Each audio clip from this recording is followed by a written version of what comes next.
Thinking about turning your bilingual skills into a professional career in Australia? Then you've likely come across the term NAATI. But how do you actually get certified, and why is it so important? In Australia, NAATI certification isn't just a bonus, it's the industry standard. Without it, you can't translate official legal, migration, or medical documents. Today, we're giving you the 4-minute roadmap to becoming a NAATI certified translator. Step 1. Check your eligibility. You can't just jump into the exam.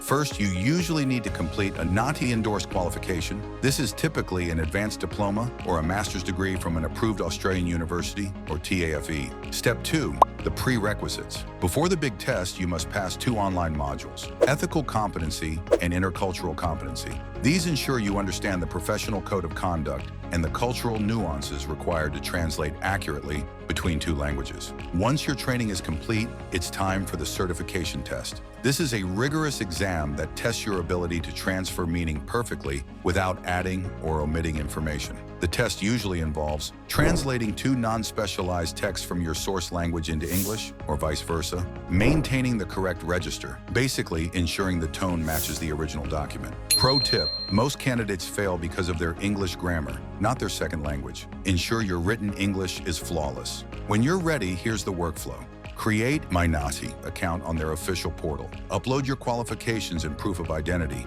Apply for the Certified Translator test. Pay the fee and book your date. Results usually take about 8 to 10 weeks, so plan your career move accordingly. Becoming NAATI certified is a challenge, but it's the key to a high-paying, flexible career in the Australian language services industry.